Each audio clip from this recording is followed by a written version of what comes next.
Урматтуу бүгүнкү комитеттин жыйынына катышуучулар, урматтуу депутаттар, комитеттин 10 мүчөсү катышып отурат. Мындайча айтканда кворум бар. Анда жумушубузду баштасак болот. Урматтуу депутаттар, күн тартиби бардыгыңыздарга таркатылган. Күн тартиби боюнча бүгүн 11 маселе жана 12 ар кандай маселелер. Күн тартиби боюнча кимде кандай сунуштар барбы, кошумча алымча? Жокпу, урматтуу депутаттар? Сөз президенттин жана министрлик кабинетинин өкүлүндө. Урматтуу депутаттар, урматтуу чакырылгандар, саламатсыздарбы?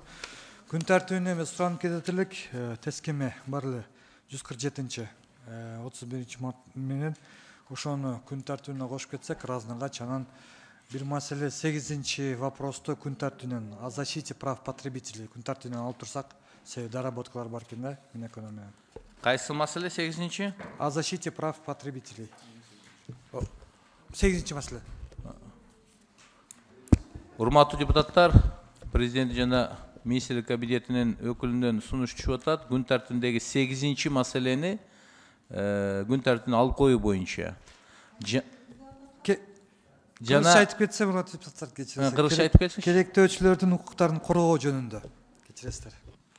Күн тартибинде 8 маселе, ошону күн тартибине алуу боюнча сунуш жана ар кандай маселелерде бир тескемени кошуп карап бериңиздер деп суранып атат. Бул кайсы тескеме? ГИКтин маселеси боюнча, госпотечный компаниянын. ГИКтин маселеси боюнча экен. Каршылык жокпу мурда депутаттар? Каршылык жок болсо, анда урматтуу депутаттар, күн тартибини сунуштарды эске алуу менен толугу менен дошко коем, дош бериңиздер. Ким макул?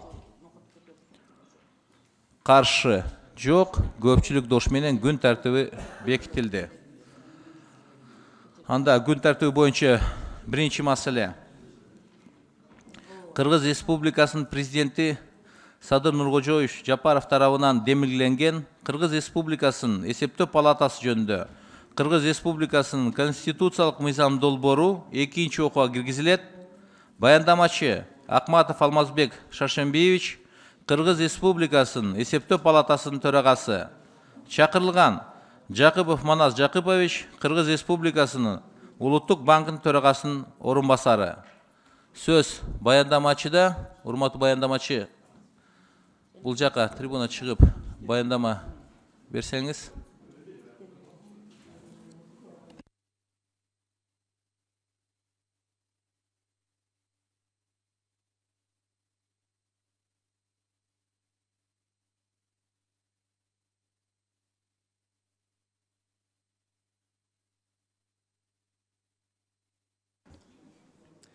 Саламатсызбы, урматтуу Данияр Эрмекович, саламатсыздарбы, урматтуу депутаттар.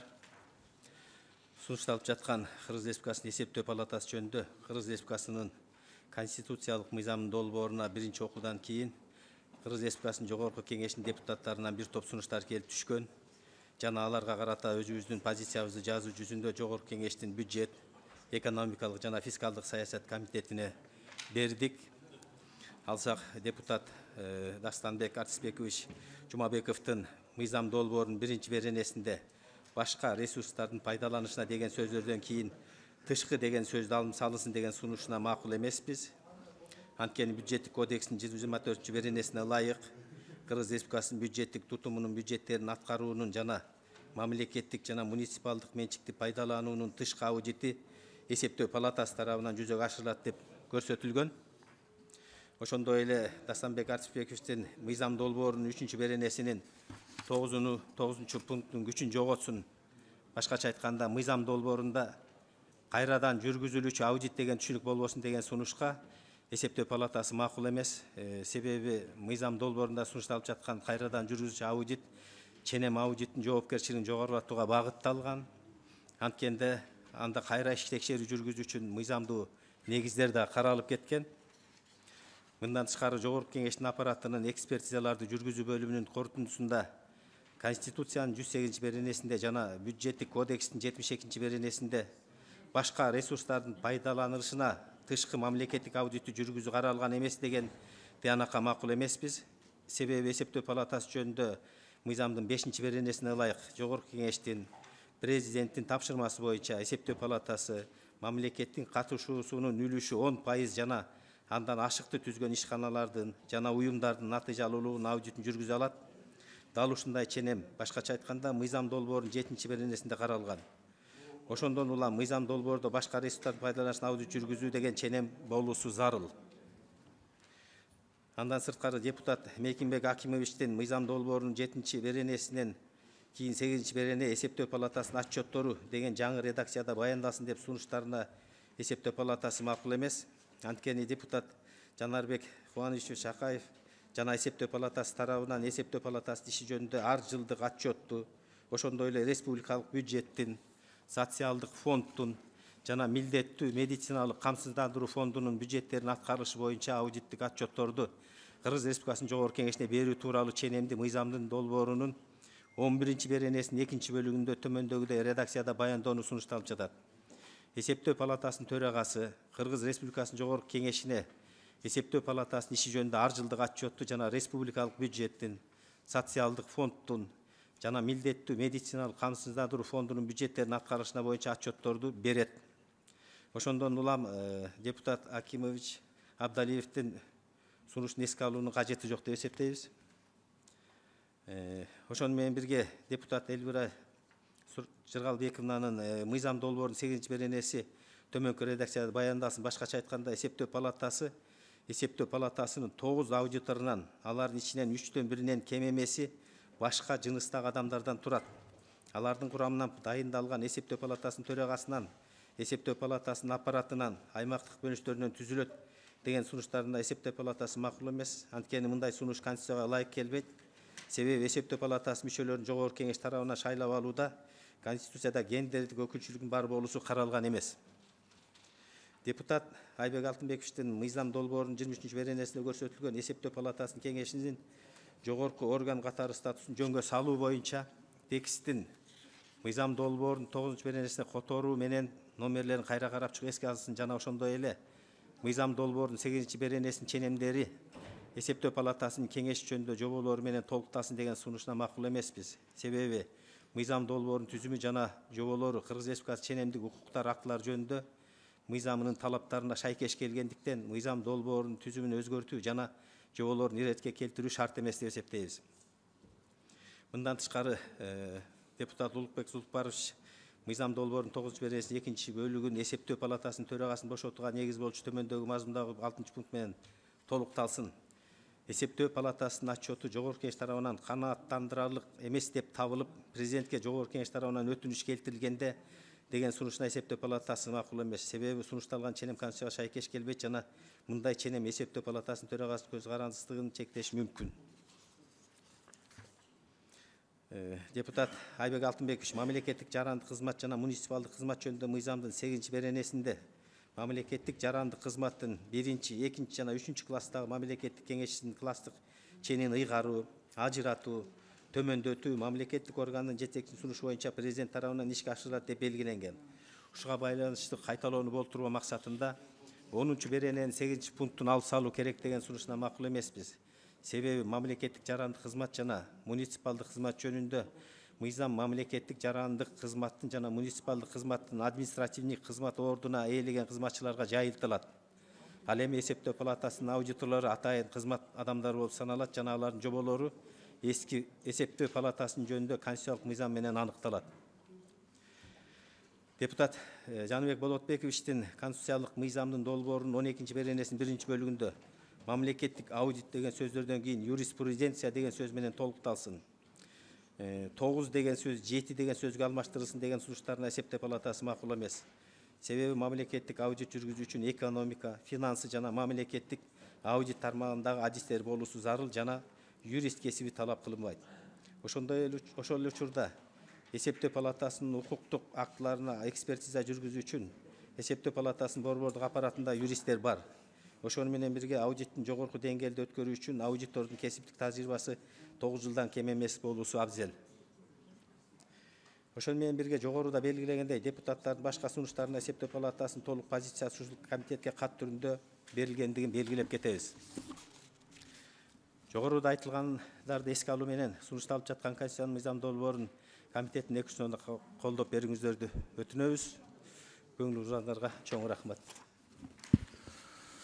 Рахмат, урматтуу депутаттар. Баяндаманы уктук. Эми суроо жоопко өтсөк, сөз суроо берүү үчүн депутат Нарматова Надира Азимовнага берилет. Рахмат, саламатсыздарбы, урматтуу депутаттар, Данияр Ермекович, чакырылган баяндамачылар. Мен бир тактай турган эле сурооду айткым келет. Биринчи суроом, эмне үчүн депутаттар берген суроолордун бардыгына эле каршы пикир билгизгенсиңер да, ошонун себебин айтып бериңизчи. Ар бир депутат берген суроолорунда негиздеп туруп сунуш берип атышат. Бирок ошонун почти 90%-ине каршы пикир билгизип атасыңар да. Депутаттардагы элдин кызыкчылыгын, мамлекеттин кызыкчылыгын көздөсө керек. Ошонун жообун айтып коюңузчу, эмне себептен ошондой болду? Надира Азимовна, биз баарына каршы пикир берген жокпуз. Кээ бир жагдайлар менен баарына макул болдук. Бул жерде баары жазылган. Биз дагы аябай абдан ыраазычылык билдирип атабыз. Ушундай жакшы өзгөртүүлөр киргизип бергениңер үчүн эсептөө палатасынын пайдасы үчүн. Баарына каршы болгон жокпуз. Эми баягы мыйзамдын, анан биз баягы эл аралык Интасай, Азасай деген аудиттин жогорку органдарынын мүчөсү болуп эсептелинебиз. Ошондуктан биз ошолордун позициясы менен биригип анча-мынча мындай бул жерде редакционный эле, көбүнчөсү редакционный болду каршы болгон жерлер. Сөздөр менен эле. Рахмат сурооңузга. Менде экинчи суроом, бирок айтылган анализдерде, өзүңүз берген отчетуңуздарда мен берген суроого ылайык келген маалымат бердиңиз да, ошон үчүн ошондой суроо берип атам мен. Неменен 36-чы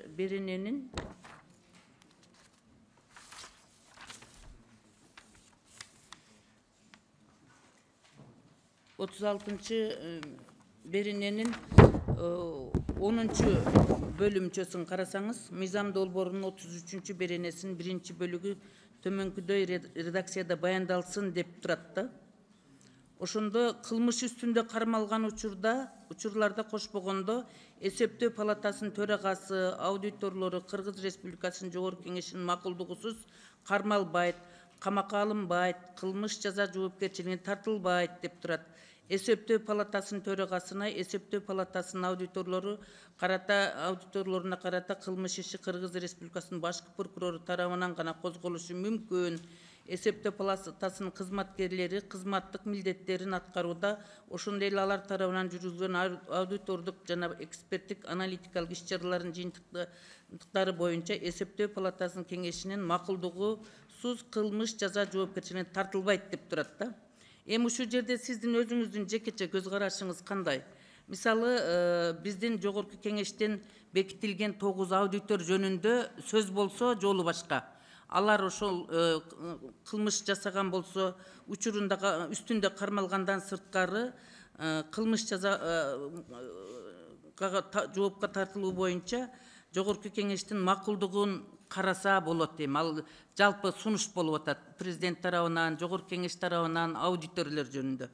Анан эми бүт эсептөө палатасынын иштеген кызматкерлерди дагы өзүңөрдүн кеңешиңердин макулдуксуз кылмыш жаза жоопкерчилигине тартылбайт деген сунушту киргизгениңер бул мыйзамга дал келеби? Конституцияга, укук коргоо боюнча мыйзамдарга туура келеби ушул?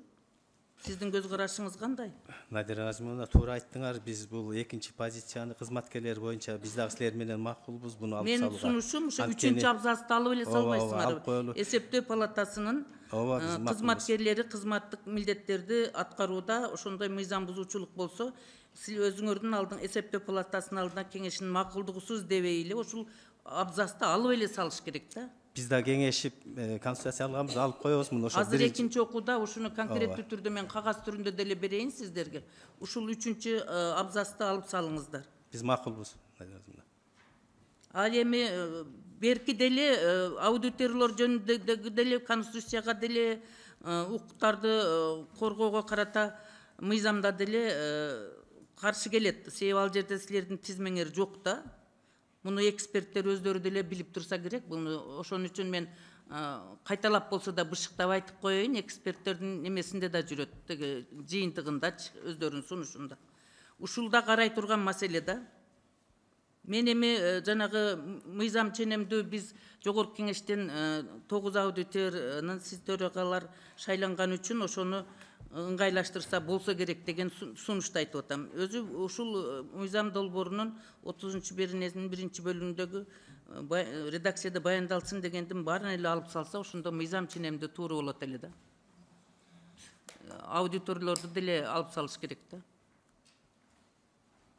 Надира Мен туура айтып атамбы өзү негизи? Бул баягы жогорку орган катары негизи бизде бул Интасай, Азасай деп эл аралык аудиторлордун өзүнүн уюму бар. Ал жерде да көз карандысыздык каралганда биз эми бул жерден тажрыйбадан келип чыгып атат. Эгерде биз ошондой сиздер бир мыйзам чегинде биздин эмебизди коргоп койсоңуздар, биз өзүбүздүн барган жерде ачыгын айтып, өзүбүздүн баягы корутундубузду даана жазганга кичине шарт түзүлөт эле да бул жерде. Анан бизде эми тажрыйбада болуп келген биздин кызматкерлер деле баягы кээ бир токтомдорду бөлөк органдар, укук органдары кылган, силер туура эмес кылып турсаңар, бул жагы туура экен деп койгондо кичине бир туура эмес түшүнүктөр болуп. Эми реалдуу жашоодо мен туура түшүнөм аны. Силерди дагы көрүнгөн жактан басым көрсөткөндөр болот. Өзүн өктөм кылып силерди жаза турган нерсени жаздыртпайганга тоскоолдук кылгандар болот. Ошондон улам мен ошол 1-абзацты калтырсак болобу деп мен жалпы депутаттарга дагы сунуш берип атам да. Булар калгандар да ойлорун айтар, но 3-абзацты биротто эле алып салгыла. Биз макулбуз, алып салабыз. Рахмат, менде башка жок. Мыйзам долбоорун колдойм. Рахмат. Кимде да суроолор барбы, депутаттар? Сөз суроо үчүн депутат Сурабалдиева Эльвира Жылгабековна берилет. Рахмат, урматтуу жетекчи, айтсаңыздар, мен берген сунушка эмнеге каршы болдуңуздар? Ошондо деген Кыргыз Республикасынын президентинин, ошондой эле Кыргыз Республикасынын жогорку кеңеши сунушу менен шайланган аудиторлордун курамынын 3/1 кем эмеси башка жыныстагы адамдар түзүлөт деген сунушту бердим элем. Анткени бүгүнкү күндө эсептөө палатасы, не только эсептөө палатасы, гендердик квотаны такыр сактабай келе жатасыздар да. Эмнеге каршы болдуңуздар? Эльмира Жыргалбековна, негизи биз бул конституцияга каршы келбейт деп сунушту айтып атабыз. Ал эми өзүңүз жакшы билесиз. 6 аудитор жогорку кеңеш тарабынан, ал эми 3 аудитор урматтуу президентибиз тарабынан дайындалат. Биз ал жака эч кандай кийлигише албайбыз, аны жакшы билесиз да. Анан эгерде жогорку кеңеш өзүңүздөр чыгарып аткан кандидаттардан бул саясатты колдойм десеңер, бул сиздердин компетенцияда го. Биз жакында эле Госбанкка кандидатураны шайлап жатканда, ошондо деген улуттук банктан критерийлерди, желательный критерийлер деп беришкен да. Сөзсүз түрдө улуттук банкта иштеген тажрыйбасы болсун деген нерселер кирген да. Ошондуктан мен ойлойм, бул кичине мындай сиз адашып атасыз. Бул биринчиси, экинчиси, эсептөө палатасынын аудиторлорун шайлап алууда ким эсептөө палатасынын аудитору боло алат деген критерийлер барбы? Бар. Биринчиден финансы экономика тармагында 9 жылдан кем эмес, аудитор тармагында да 9 жылдан кем эмес деген тажрыйбалуу жаран деп жазылып турат. Рахмат. Ошол критерийлер конституцияда жазылды беле? Эми мисалы үчүн бизге конституцияндай жалпы да биз өзүбүзгө келатканга жазып атабыз да, бизге ушундай тажрыйбалуу. То есть ал критерийлер конституцияда жазылган жок, бирок колдонуп жатат. Мен сунуштаган критерийлерди мындай конституцияда жок деп колдоно албайсыз деп атасыздар. Вы сами себе сейчас противоречите.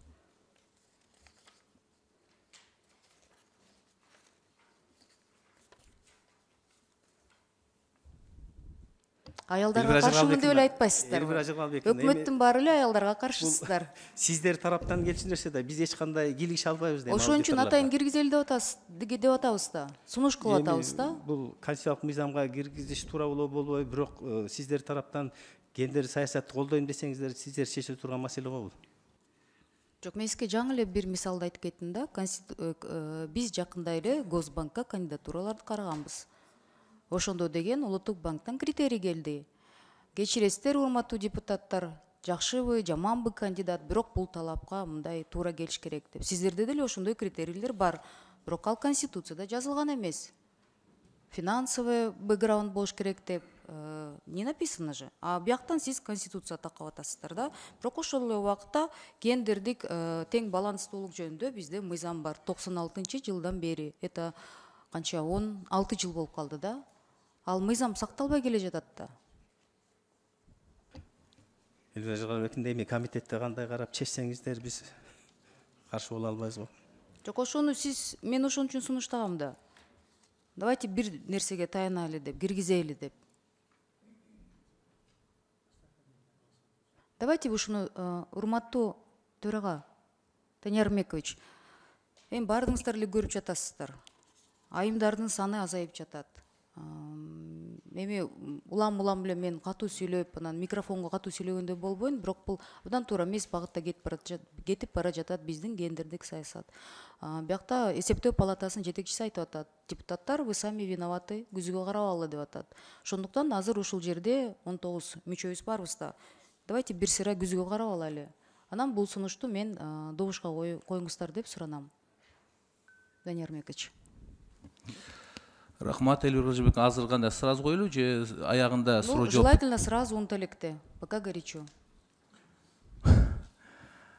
Эсептөө палатасы мен каршы эмесмин деген позицияда жооп берип атат, мен туура түшүнсөм. Бунун баары сиздердин көз каранды. Значит, бул жерде отурган биздин мырзаларыбыздан айымдар каршы болбойт, мырзаларыбыздан көз каранды ситуация болуп калды. Келиңиздер добушка коелу. Мындай кылайлы, Элвира Жылгабековна, хорошо, сиздин сунушуңузду биз эске алып биз коюп беребиз, албетте. Бул сунуш. Азыр бир сүйлөшүп алсак, баардыгы суроо жоопторун берип бүтпөйбү? Анан аягында баягы чечим чыгарып атканда ар бир онуңарды берген сунушуңарды добушка коюп берейин. Кандай дейсиздер? Сиздин сунушуңуз бар. Эки сунуш мына болду, аягында чечимге келгенде ошону коюп койсок.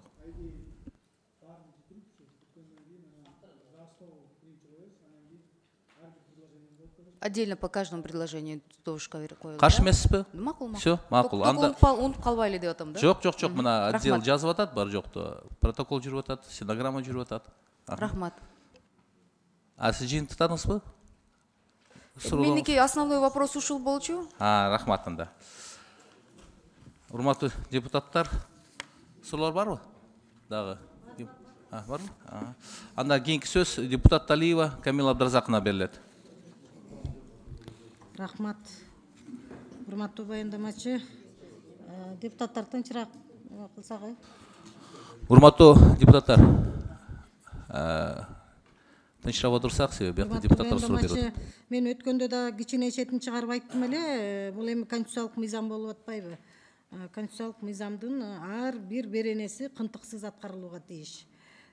Ошол 108 беренеге ылайык бул мыйзамдагы, мыйзам долбоорундагы эсептөө палатасы республикалык жана жергиликтүү бюджеттен тышкаркы каражаттардын аткарылышына, мамлекеттик жана муниципалдык менчиктин пайдаланылышына аудит жүргүзөт деп турат, беренеде. Эми мына ушудан карайлы.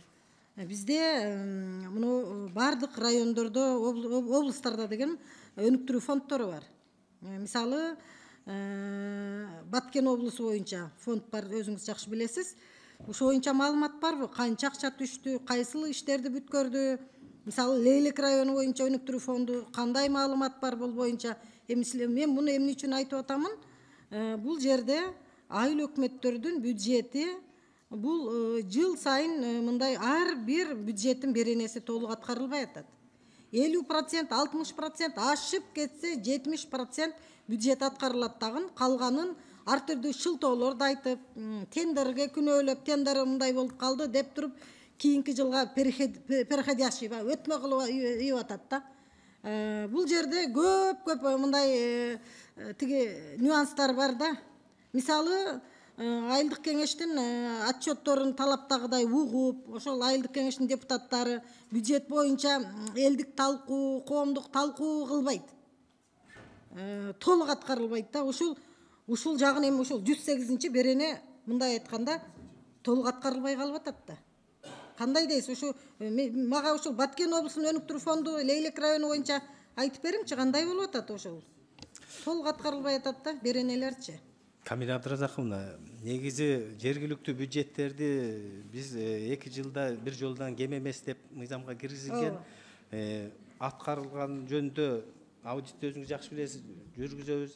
Ошол жерде өзлөрүнүн коллегиясында отурумда биз биякта борбордук аппаратта эле карап, ошол ар бир айыл өкмөттүн кеңешине бүт сунуштарды чыккан ошо каржыбызлардын баарын жөнөтөбүз. Ошол жерден чара колдонгула бюджеттин пайдаланышын, бюджеттин аткарылышын деп. Анан эми алар андан ары элге жеткизип тиги бул иш ошо кеңештин эсинде болуп калат да. Биз ар бирине маалымат жөнөтүп турабыз, болгондой кылып. Анан бул жерде сиз жанагы өтүп кетет деген бул жерде жанагы капиталдык курулуш боюнча эле өтүп кетет. Жана каралгандар жылга акча финансирование болбой калып, долгострой болуп кетип аткандар эле. Андай бюджеттин өзүнүн сметасында каралган жылга эле мындай кичине эле бир мындай өзгөрүш болбосо финансирование болбой калып. Атак толук эле аткарылат. Ал жөнүндө бир жергиликтүү айыл өкмөттөр жанагы капиталдык курулуш боюнча эле. Эгерде маалымат десеңиз, фонддук неме жазуу түзүндө баарын толуктап туруп сизге берели. Фонддор боюнча бир маалымат бергилечи, мен да бир анализ кылайын. Анан мына Баткен облусунун статус мыйзамы бар, макам берүү мыйзамында, мыйзамга ылайык атайын салыктык анан бажылык режимдер каралат деп турат да мыйзамдачы. Кандай салыктык бажылык режимдер кирди биздин мыйзам боюнча? Эми Камила Абдыразаковна, биз бюджеттин баягы чыгыша киреше жактарын эле текшеребиз да, эми салык инспекциясы карайт ал жагынчы. Биз эми ага илигишкенге мыйзамдагы көзөмөлдөшүңөр керек да, мыйзамдар бузулуп эле атат. Себеби бул өзгөчө макам бергенден кийин өзгөчө беренелер каралыш керек да. Бардыгына бирдей болбош керек. Себеби мына ишкерлерибиз мына бүгүнкү күнү азыр 5-чи тиги маселе кылып карайбыз. Ишкерлерден тынымсыз байма-бай бизге аябай арыздар түшүп атат. Мамлекеттен бизге мындай бир жардамдар болуш керек эле. Макамды алдык. Өзгөчө бир мындай каралбай атат деп атат да. Силер эми могу көзөмөлдөөчү орган катары каржыны ушул жагына эми биздик эмес дебестен шарт түзүүгө жардам бергиле. Мына 108-чи беренеге таянып айтып атам мен. Силердин түздөн-түз мына көзөмөлдөйт деп турат да, мына аудит жүргүзө алат деп турат. Ошон үчүн жергиликтүү бюджетке өзгөчөрөөк көңүл буруп бергиле. Мен мына концепциясын кабыл алууда да колдоп бердим эле. Албетте бул эми конституциялык мыйзам колдойлу, эртерээк ишке кирсин деп атабыз. Мына февралда 1-чи окуудан өттү окшойт эле. Мен колдойм. Бирок муну анча-мынча ушул айткан сунуштарды эске алыңыздар. 21-чи жылкы, 22-чи жылкы муну жыйынтыктары эмне аткарылбай калды, ошо боюнча 21 боюнча да бир маалымат берип койгулачы, эмнелер аткарылбай калды, мыйзам бузууларды. Рахмат. Рахмат. Кийинки сөз депутат Алтынбеков Айбек Алтынбековичке берилет.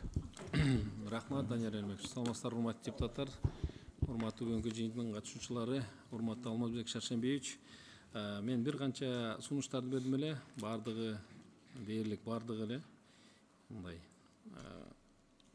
кабыл алынмаптыр да. Баш мыйзамда айтсаңыз, баш мыйзамда эсептөө палатасынын мүчөлөрү деп көрсөткөнбү? Конституцияда. Конституцияда же аудитору же төрагасы деп берилгенби? Мүчөлөрү деп көргөзүлгөн. Эмне үчүн анда азыр менин ошол эсептөө палатасынын мүчөсү деген терминге өзгөртүлсүн деп берип атам 14-15 беренелерде. Сиздер сунуштап атасыздар, эсептөө палатасынын төрагасы жана эсептөө палатасынын аудитору деп берип атасыздар. Айбек Алтынбекович, эми бул жанагы эле дагы айтып кеттим эле, бул эми дүйнө жүзүндө эл аралык жанагы мамиледебиз, ошондо бул кабыл алынып калган термин да аудитор деген, значит бул өзү негизи ошо финанс тармагында аудит жүргүзүп, жанагыдай өзүбүздүн көз карашыбызды көргөзүп бюджеттин аткарылышына. Ал эми мүчө дегенде эми мүчө бул бүт бардык эле комитеттерде, бардык жерде мүчөлөр бар да. Бул эми ошондой жана мен сизге айтып кетпедим беле, бул жаңы мыйзам көбүнчө ошо терминдердин баарын өзгөртүп чыктык. Биздин аудитторду кандай жүргүзөбүз, кандай түрлөрү бар дегендейчи. Анан мүчө деген бул эми баягы биз мыйзамды кабыл алып атканда ошо Интасай, Азасай деп коебуз. Ошол уюмдарга дагы биз мүчөбүз. Анан алардын дагы бизге кылган, бизге көргөзүп аткан, биз барып алар менен мындай опыт алмашып турабыз. Ошолордун дагы эмесин эске алышыбыз керек го деп ойлойм да. Алмаз Шешембеевич, мындай да 9 аудитор бардыгынын укугу бирдей да турабы? Бирдей. Бирок азыркы мыйзамда төрагасы деп белгилеп кетип атасыз да. Өзгөчөлөнүп кетип атат.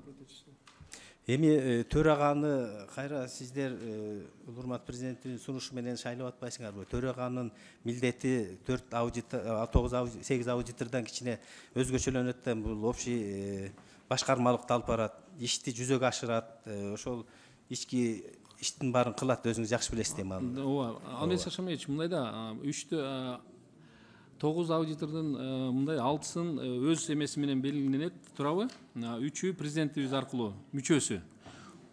Баш мыйзамда бардык жерде мына президентибиздин жогорку кеңештин 80-чи беренеде дагы 7-чи пунктуна көрсөтүлүп да, эсептөө палатасынын мүчөлөрү деп бул жерде. Андан кийин президент 70-чи статьяда жогорку конституциябыздын 5-чи пунктунда айтылып атат. Эсептөө палатасынын жогорку кеңеш тарабынан шайланган мүчөлөрүнүн ичинен эсептөө палатасынын төрагасын дайындайт деп атат да. Мүчөлөрүнүн ичинен болуп атат да. Сиз бул жерде мыйзамда төрагасы деп белгилеп кетип атасыздар да. Мен ошон үчүн эсептөө палатасынын мүчөсү деген терминге алмаштыруу боюнча сунуш берилдим эле. Сиз эми жанагы өзүңүз айттыңыз, жанагы башка международный баягы эмелер боюнча алдында биз аудитор деген термин калсын деп атасыз да, туурабы? Эми андай десеңер силер чечкиле мүчө деп киргизе берели, бирок эл аралык түшүнүктө туура эмес болуп калат. Анда баш мыйзамды өзгөртүшүбүз керек да, туурабы анда? Ушундай болуп калып атат да, Алмаз Шашамбекович. Биз эми баш мыйзамда, конституциябызда кандай жазылса мыйзам, андан кийинки мыйзам токтомдун баардыгы ошол конституциябызга жараша кетиш керек да, кийинки мыйзамдар. Өзгөчөлөнбөш керек да.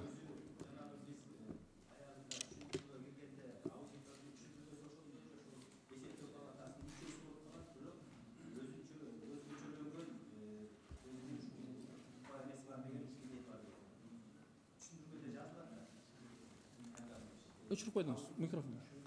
Түшүндүрмөдө жазылат, бул эми аудитор деген бул эсептөө палатасынын мүчөсү катары өзгөчө укугу бар, өзүнчө милдеттери бар деген кызматкер болуп эсептелинет а жерге. Аудитор деп ошо түшүндүрмөдө жазылат. Азыр айтсаңыз, анда ушу жогорку кеңештин депутаттары тарабынан аябай көп сунуштар келди, анын көпчүлүгү мындай кабыл алынбады да.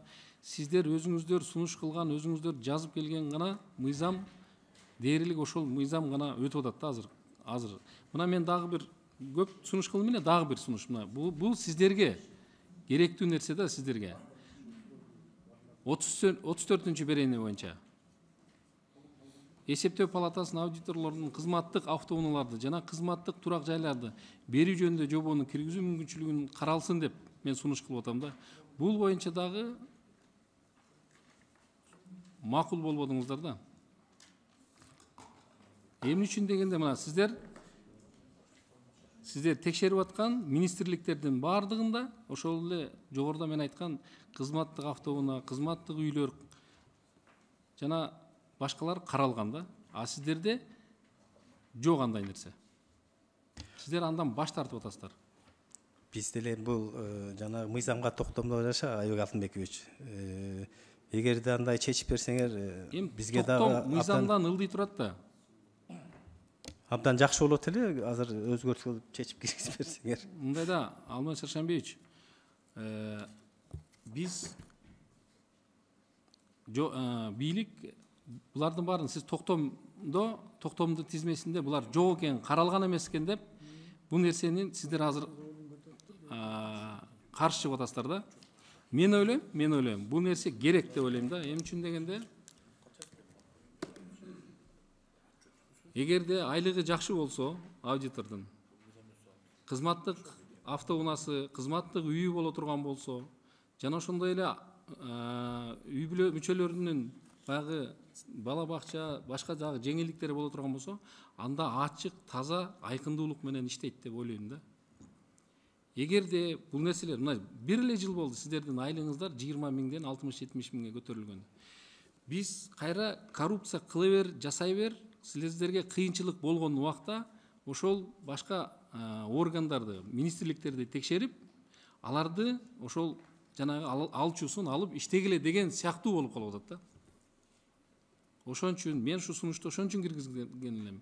Эгерде баардык нерсе менен 9 аудитор камсыз боло турган болсо, мен ойлойм, эгерде ток болсо, жакшы иштейт деп элем да. Рахмат Айбай Алтынбекович. Мындай мыйзамга кирип мындай чечилип калса бизге жакшы эле болот. Анан биз жөн эле бир жерде жанагы токтомдо каралбай калыптыр тигип деп мындай юридикалык жактарын эле жаздык да, ошолорду талап. Анан чечилип калса, Биз мыйзамды карап атабыз, токтомду караган жокпуз да, Алмаз Шашимович. Биз мыйзамды карап атабыз. Мыйзамга депутаттардын сунуш берүүгө укугу бар да, туурабы? туура. Биз ошо сунушту берип, биз азыр ошону талкуулап атабыз. Биз макулбуз мындай өзгөртүүсү. Данияр Эрмекович, мен да сунушумду эске алып, ушу 34-чү берене боюнчачы сунушумду эске алып койсоңуздар. Анан дагы урматтуу депутаттар суроолорун берсе, анан ошону карап дагы ишти алып койсок. Рахмат. Айбек Алтынбекович, сиздин сунуш аягында чечим чыгарткан ушуну отдельно дошко коюп бериң деп атасызбы? Дошко отдел ар бир айтылып аткан депутаттардын сунуштарын жазып тургула. Аягында биз ошону коюп беребиз дошко. Рахмат. Анда кийинки сөз суроо берүү үчүн депутат Ормонов Улукбек Зулпукаровичке берилет. Саламатсыңар, урматтуу депутаттар. Алмаз Шаршенбеевич, айтсаңыз, ушул мыйзамда эсептөө палатасынын отчету жөнүндө берене кайсыл берене? Мен таппай атам да. Экинчи беренеде так жазылып турат. Эсептөө палатасы Кыргыз Республикасынын Конституциясында белгиленген тартипте түзүлгөн Кыргыз Республикасынын жогорку кеңешине жана Кыргыз Республикасынын президентине отчет берүүчү орган болуп саналат депчи. Кайсы маалда кандай деген бир дагы беренени таппай атам мен. Азыр 11-чи береде. Балким бюджеттик комитет мүчөлөрү таап бересиңер. Азыр. Аз баяндама чыгып көрсөтөт. 11-чи берене дедиңизби? 11-чи беренеде экинчи пунктунда турат. Эсептөө палатасынын төрагасы эсептөө палатасынын иши жөнүндө ар жылдык отчетко республикалык бюджеттин, социалдык фонддун, милдеттүү медициналык камсыздандыруу фондунун бюджеттерин аткарыш жөнүндө отчетторго кол коюу жана Кыргыз Республикасынын жогорку кеңешине берүү өзгөчө укугуна ээ деп бул кирген. Анан өткөндө Гүлү Акматкуловдун айтканынан кайра өзгөртүү киргиздик, отчет берет деп жазып турат азыр бул жерде. Ошол 11-чи беренеде оңдоп жаздыңарбы? Ооба, киргиздик.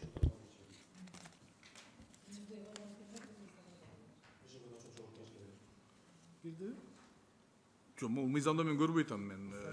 Экинчисинде турат мына депутат Мейкимбек жерде сунуш берген экен да, аны кабыл албай кайсы жерге кирип калды, мен ошону таппай Улукбек Зулпукарович 11-чи берененин 2-чи пунктунда мындай деп турат. Эсептөө палатасынын төрагасы Кыргыз Республикасынын жогорку кеңешине эсептөө палатасынын иши жөнүндө ар жылдык отчетту жана республикалык бюджеттин, социалдык фонддун жана милдеттүү медициналык камсыздандыруу фондунун бюджеттеринин аткарылышы боюнча аудиттик отчетторду берет деп турат. Өзгөртүп жазып турган да. 2-чи пунктунда. Мыйзамдын өзүндө жок да, мен ошону айттым. Өзгөртүп жазган болсоңор анда өткөндө биринчи окуудан өзгөртүү киргизгиле деп берилген, ошо боюнча өзгөртүү киргиздик. Так берет деп, отчетторду берет деп турат. Мына жанагы биздин жаштардын планшетинде дагы жок, кагаз мыйзамда дагы жок, ошого айттым мен.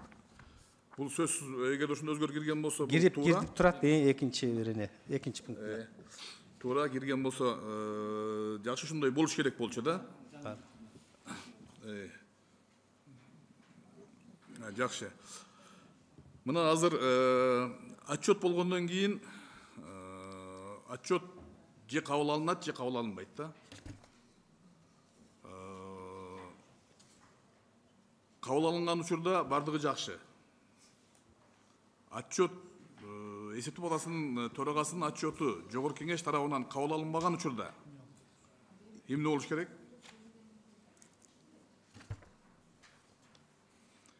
Мыйзамда көрсөтүлгөн эмес да, бул жагы дагычы.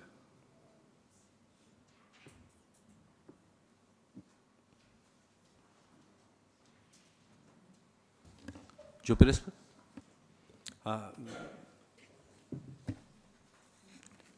Если отчет кабыл албай калса, сунуштарды силер бересиздер да.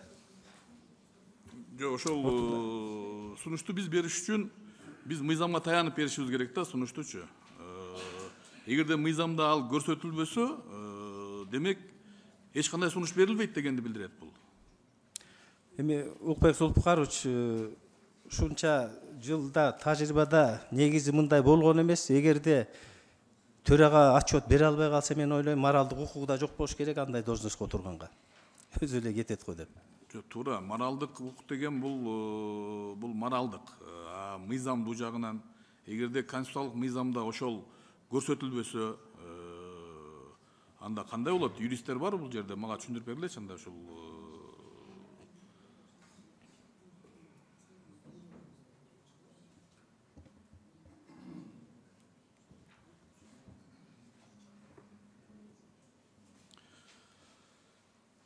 Моралдык жакка биз уклон кылып, эми отчет өтпөй калса, морал жактан кетиш керек да деп койгон мыйзамга туура келбей калат да. Туура жогорку кеңештин тарыхында ошондой учур боло элек. Бирок ушундай учур болгон эмес деп эле биз аны жазбай койсок, кандай болот, урматтуу депутаттар, коллегалар? Мен ошол сунушту берген элем. Эгерде отчет өтпөй калса, депутаттардын 3/2 добушу менен гана, жарымдан көбү дагы эмес, деген сунушту берген элем. Буга мына биздин эсептөө палатасы макул эместигин билдирип жазыптыр. Муну эми комитеттин депутаттары силер чечесиздер. Бирок мен ойлойм, вакуум болбош керек да. Ушул убакка чейин эле отчет кабыл алынган учуру болгон эмес деп эле биз калтырып койсок, анда болбой калат. Убагында жогорку кеңештин эки ушундай рычагы бар эле. Бири акыйкатчы болчу, экинчиси эсептөө палатасы. Акыйкатчынын отчетун биз жокко чыгарып, азыр маалыматын гана угабыз. Демек, акыйкатчыны өзүбүз шайлап алып, өзүбүз кетире албайбыз, иштебей атса. Себеби биз только маалыматын угабыз. Эсептөө палатасынын төрагасы боюнча дагы азыр эгерде биз ушул мыйзамга киргизбей койсок, биз атайын боштук калтырган болобуз. Мен жанагы биринчи могул мыйзамды окуп, вообще отчет жок экен десем, жакшы, биринчи окуудан кийин киргизилип, экинчи пункт өзгөртүү болуптур, отчет жылдык отчету бар экен. Демек, отчетко баа берилет сөзсүз.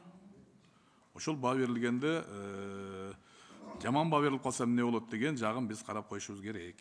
Мыйзам түрүндө, мыйзам жолунда. Сунушум турат. Мен азыр силердин алдыңарга атайын сунушумду тартып алайын деп письменно кат жазып ала келдим эле. Анан кийин бюджеттик комитеттин депутаттары эмне дейт деп, колдобой койсо уят болбойн деп, алып коеюн деп келдим эле да. Анан эми ошону сиздер чечесиздер.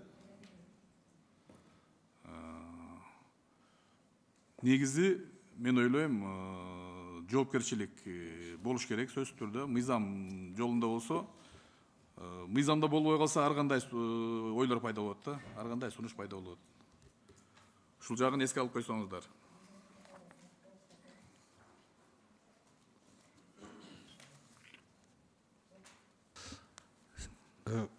Жыйынтыктадыңызбы?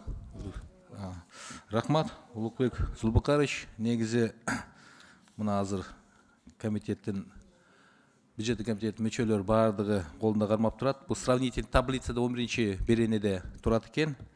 Экинчи пунктунда бул маселе именно отчету боюнча кирип, бул боюнча макулдук болгон. Бул турат. Сиз экинчи сунушуңузду кандай кыласыз? Артка алдыңыз же аягында депутаттар бир нече сунуштарын отдельно дошко коюп бериңиздер, же ошол жерде койдуруп атасызбы? Эми сизде сунуш сиздики, эми сиз өзүңүз сунуш берсеңиз, биз карап беребиз. бул сунушту кат жүзүндө жазып бергенмин комитетке. Бирок эсептөө палатасы бул биздин жанагы көз карандысыздыгыбызга залакасын тийгизип калат дегендигинен алып коеюн деп келген элем комитетке. Бирок ошол эле учурда эгерде ошо отчет колдоо таппай калсам эмне болот деген суроо ачык калып калат да. Анда моралдык жагын жазып коелу, анда эмне моралдык жактан жооп берсин. Я. Конкреттүү сунуш кат жүзүндө берилген, урматтуу депутаттар, алдыңыздарда бар. Анда комитет кандай чечсе ошондой болсун анда. Улугбек Зубкарович мындай да, сиз жазуу түрүндө бергенсиз, ал булар ошого каршы болду. Бирок биздин депутаттар, комитет мүчөлөрү ошо каршы пикир берилген, макулдук берилбеген сунуштардын кайрадан аягында койдуруп атат. Ошондуктан сунуштун ээси сизсиз, сиз кайра аягында карап бериңиз десе биз карап беребиз. Же ушул боюнча кала берсин, мен өзүм жазуу түрүндө жазып келген артка кайтарып атам десеңиз, андай болот. Ошон үчүн сиз так айтып койсоңуз сунушуңузду биз деле коелу түшүнөлү. Комитеттин депутаттары чечиңиздер. Мен сунушум бар силерде. Мен силерге давит этпеш үчүн катышпай эле коеюн, өзүңүздөр чечип бериңиздер. Жок, сиз эч кандай давление кылбай атасыз. Бул жерде ар бир депутат өзүнүн оюну, өз пикирине айтканга укугу бар. Рахмат. Анда кийинки сөз депутат Маджитова Шарапаткан Маджитовна берилет. Саламатсыздарбы, урматтуу коллегалар,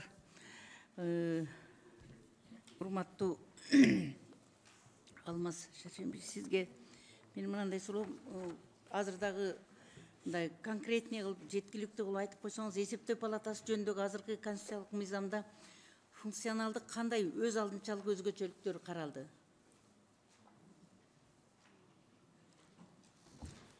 Негизинен эле жерде азыр мыйзамда жазылган баарын мурдакы мыйзамга караганда, мына конституциялык мыйзамда азыр кандай функционалдык өз алдынчалыктарыңыздар, өзгөчөлүктөр каралды?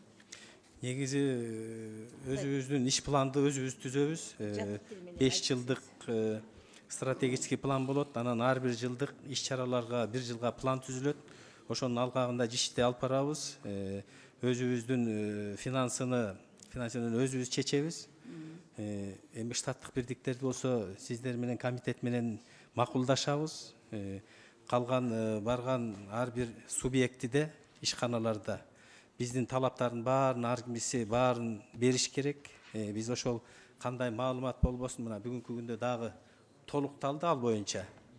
А жерде баардык маалыматтардын эч кандай жашырыгы да болбосо бизге баары бериш керек, ар бир милдеттүү түрдө. Анан негизинен мындай өз алдынча иш алып барабыз, негизи бизге мындай деле. Жок, мурда эле өз алдынча иш алып барчыңыздар да. Бүгүнкү күндө жаңы мыйзамда биз мурда салык кодексинде аларга тайна сведений деп койгон, жеке иш шарбаракерлерге кире албайт элек. Бүгүнкү күндө ошол жагынан дагы жеңилдик болду. Биз аларга да кирип, жанагы кирешенин, бюджеттин киреше жагын карап атканда салык толук төлөндү, ал жагын карай турган укугуна ээ болдук. Экинчиден, бүгүнкү күндө жанагы частный банктарга же болбосо ошо кредиттик организацияларга дагы бюджет менен алака түзүп, бюджеттин каражатын пайдаланса, ал жагынан дагы биз эч кандай каршысыз кирип текшерүүгө укугубуз бар. Ушул эки жагынан жаңы мыйзам боюнча кирди.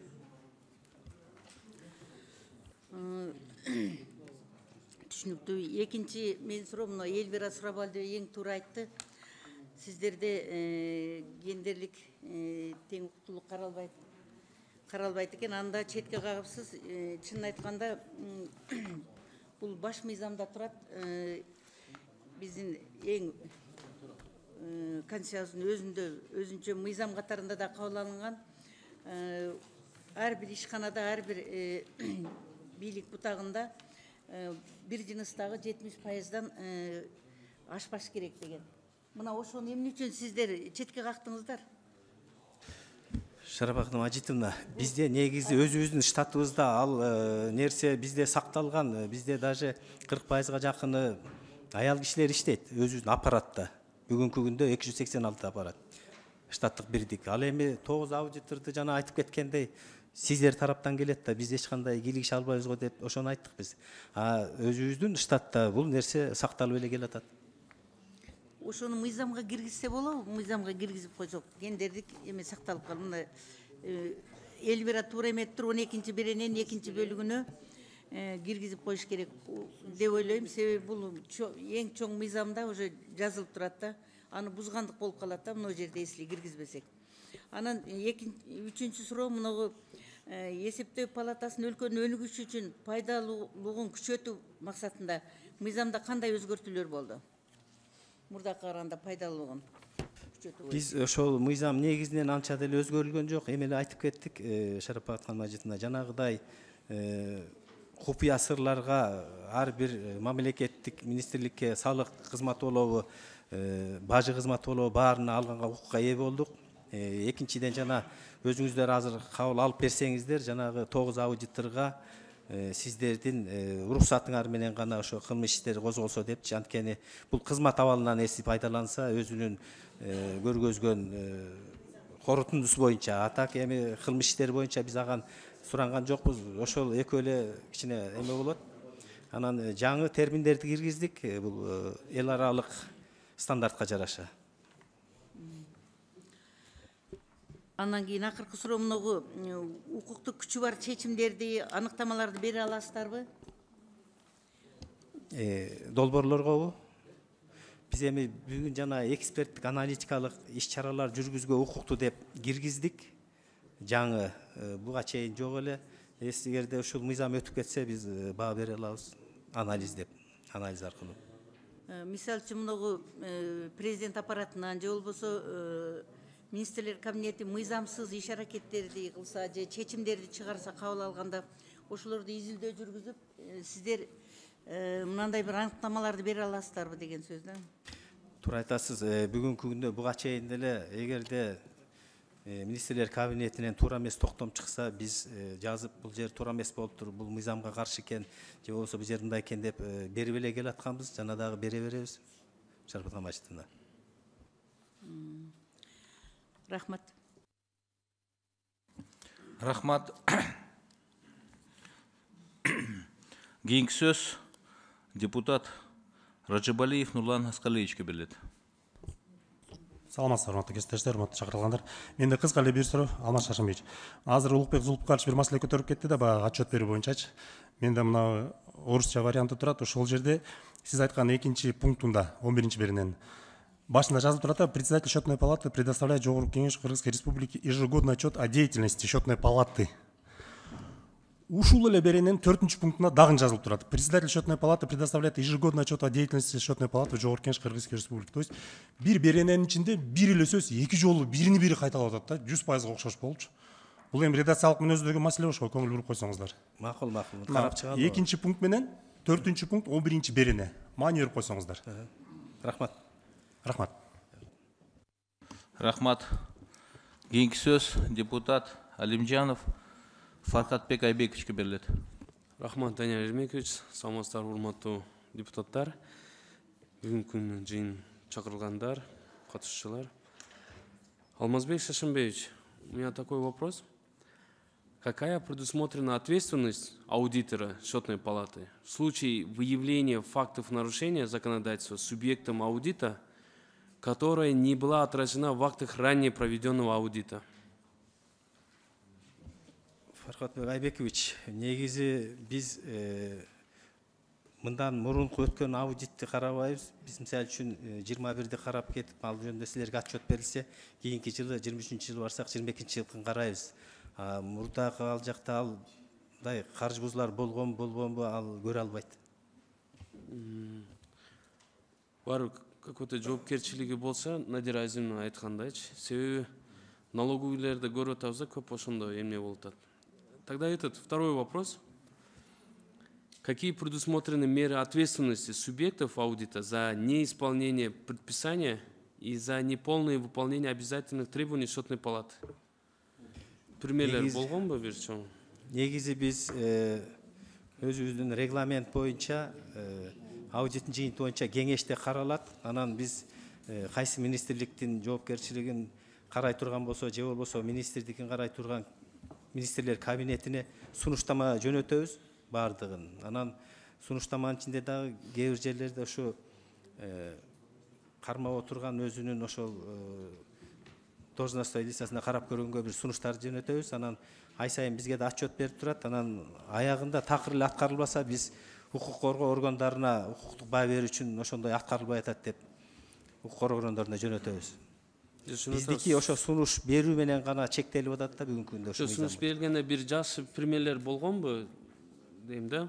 Ошо сурап атабыз. Негизи биз быйыл отчет бергенде былтыркы отчетту а жерде жумуштан ордунан кызмат ордунан бошогондор да болгон, көп мындай дисциплинардык взыскание алгандар да болгон. Анын баары бар отчетто. Эметсеңиз сизге жазуу түрүндө берип коелу. Макул, сөз рахмат, ошо суроо жок. Колдойбуз. Рахмат. Кийинки сөз депутат Бекешев Дастан Далабаевичке берилет.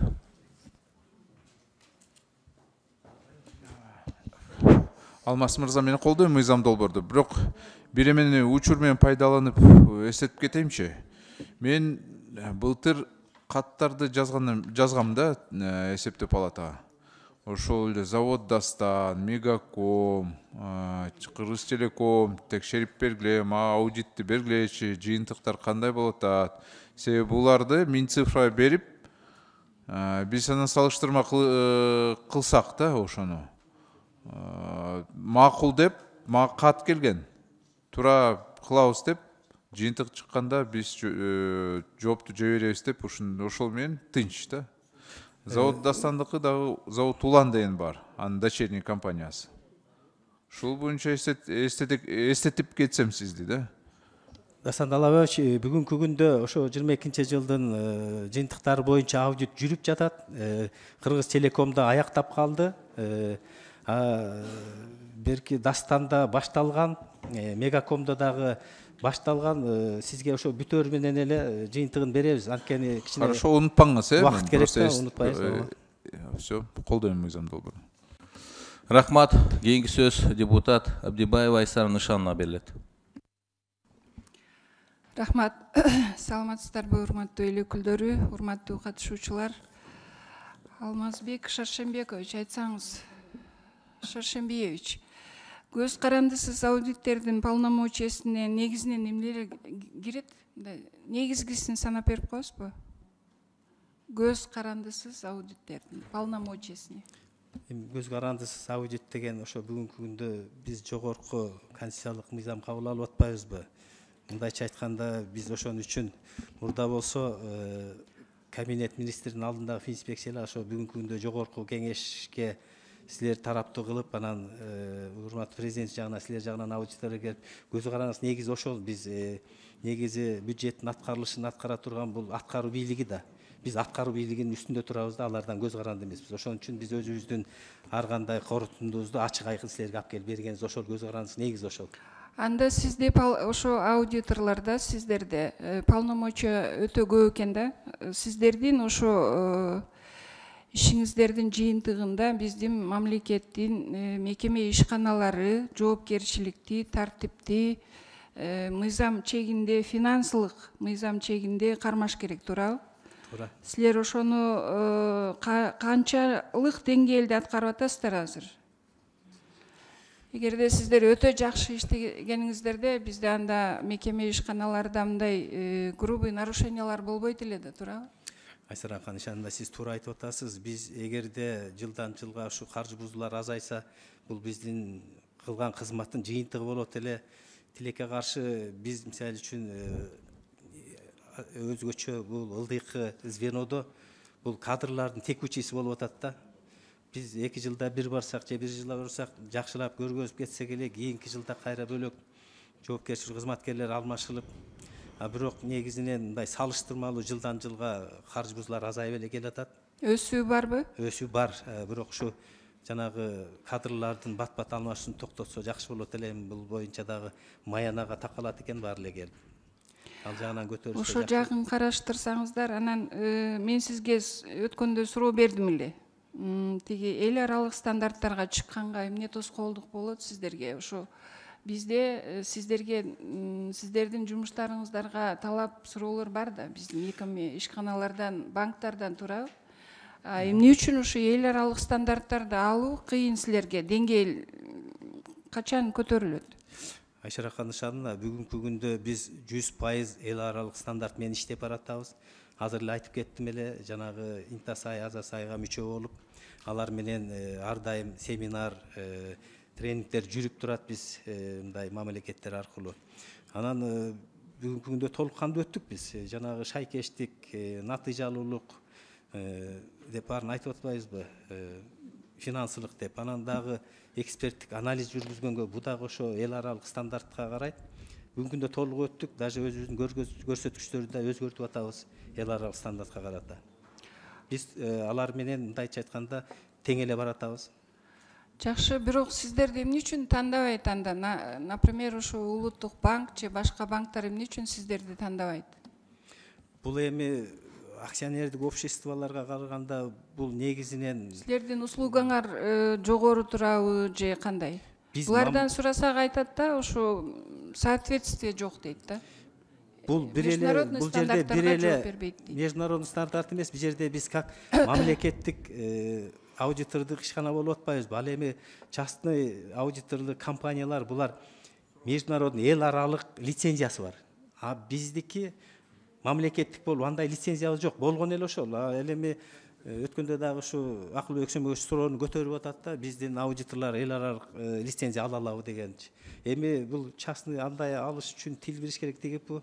А компаниялар ошол эл аралык эмес, лицензиясы бар үчүн гана ошолор тандап атат да. Бизге ошол эле бир эле маселе ошол.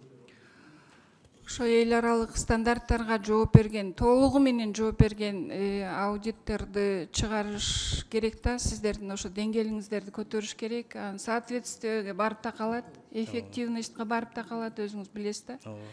Менде сунуш ошол жагынан иштесеңиздер, анан бул мыйзамды колдойм. Рахмат. Рахмат. Кийинки сөз Ажигитов Султанбай Абдырашитовичте. Рахмат. Алмаз Шашенбеевич, мына өткенде 2 жыл согуш болуп, обл администрацияда атайын счет ачып, ошол жерге эл бүт барлыгы акча которду да. 21 жылы деле 300 миллиондун тарабында, быйыл 22 жылы 369 миллион сом которулду деген сөздөр бар. Ошону сиздер текшересиздерби, жокпу? Султанбай Абдырашитович, бүгүнкү күндө ошо 22 жылы каржыланган иш-чаралардын баары бизде 23 жылы планда каралган. Бүгүнкү күндө ошо финанс министрлигине мынакей жаңыдан бюджеттин аткарылышын аудит башталып жатат. Анткени биз дагы жаңы жыл келери менен бара албайбыз. Минфинде дагы өзлөрүнүн отчеттуулугу бүткөндөн кийин гана барабыз. Биз аткарылышын гана карайбыз да. Эгерде сиздер тараптан токтом болуп жогорку кеңештен тапшырма берсеңиздер, анда ыкчам аудитти жүргүзгөнгө биз дайым эле даярбыз. Токтом түшүрсөңөр барып эле карамакпыз. Ата план боюнча биз 22 жылдыкын быйыл карайбыз мынакей, 23 жылга. То есть сиздердин укугуңуздар бар, ошону караган? Бар. Токтом чыгарып берсеңер эле карап эметкен. Анан дагы жанагы мектептерде, эми официально эле жыйлап атпайбылар, через там родительский комитет, андай дегендей деп анча-мынча эксперттердин баалоосу боюнча Кыргызстан боюнча 5 миллиард сомго чейин акча жыйылат экен да ошондой мектептерде. Ошонун дагы мындай максаттуу колдонбойт экенде, негизинен жана директорлор, аяк бияктарлар жана байып атпайбы ошонун негизинен. Ошол жерде дагы коррупция бар. Ошол нерселерди сиздер текшергенге укугуңуздар барбы? Эми Султанбай Абдырашитович, бул фонд болуп атпайбы? Бул ата-энелердин өзлөрүнүн берген, өз ыктыяр менен берген каражат болуп эсептелет. Муну эми ордуна коюш билим берүү министрлиги менен ушу укук орган тарабынан иш жүргүзүш керек го.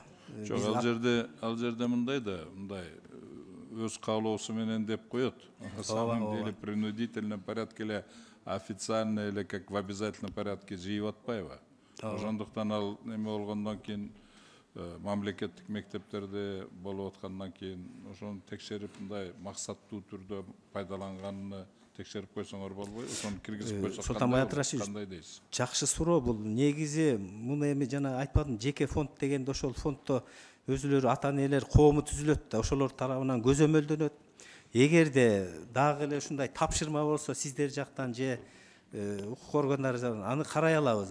Мыйзам боюнча эми бул жеке фонддорго киргенге бизге азыркы законуңуздарда киргизилгенби ушул мисалы андай жок. койсок кандай болот? Андай жок. Жок, ушундай нерселерди эгер мисалы жогорку кеңештен же башка жактан поручение болсо текшергенге поручение болсо текшеребиз, аны текшеребиз. Султан Бабирович, токтом чыгарып берсеңер андай текшерилет ооба. Жок, токтом негизинде ошол негиз текшере алабыз. Мындай жөн эле, допустим, протокольный поручение менен жазса болбойбу ошо окшош нерсе? Токтом менен болуп калат го жакшы. Токтомдун аткарылышы дагы жакшы мындай көзөмөлдөнөт негизи. Ушул жагын бир караштырып эме кылыш керек экен да, себебинен бул жерде чоң акча, анан тиги ата энелер деле каршы эмес ошол акчаларды берипсе балдарына берип атат. Единственное аларды беспокоить этип аткан максаттуу түрдө ошол акчалар иштетип атабы же жокпу деген суроо болуп атат да. Ошону ошол жерде жакшы түзүлгөнү мындай прозрачный эмес да. Ошого айтып атам да, ушуну мамлекет колуна алып, ушуну мындай кандайдыр бир тартипке салып койсо кандай болот деп. Ооба, эми тапшырма болсо биз через счетный текшерип беребиз биз. Тапшырма болсо текшерип беребиз биз. Ладно, хорошо. Эмени Данияр Ермекович, мына Баткен облусу боюнча 21-22, наверное, еще не готовы. 21-дикини кандай, акчалар кандай эме болду, ошону бир карап койсок кандай дейсиз? Мен ушундай сунуш киргизет элем да, бир эмеге киргизип туруп эле ошону караштырып койсок. Ошол акчаларды кандай, кайсы максатта, кайсы багыттарда. Да, ошолорду да. Мына. Менде кошумча бар да, Данияр Ермекович, мындай кылсак. Бул киши токтом менен деп атпайбы? Анда жогорку кеңештин токтомун чыгарып берели дагы. 21-22 жылы жанагы Баткен окуясындагы элден чогулган биз жана фонд деп атпайбызбы? Фонддун акчасын максаттуу иштетилдиби? Ушул боюнча бир токтом кабыл алып берели, анда сунушту киргизип коелу. Чогуу эле бул киши экөөбүздүн сунушу. Ал жөнүндө бул айтып атпайбы? Ансыз деле текшеребиз деп атпайбы бул киши? Ошондойбу? Элден чогулган акчаны, мамлекеттен, бюджеттен чогулган биз планды түрдө карайбыз. Ооба, эми элден чогулган акчаны эми ал жеке фонд болгондо сиздердин тапшырма болсо карап бере алабыз. Официальный эмеде эме болбоду беле? Официальный счет ачылган да, обл администрация. Ооба.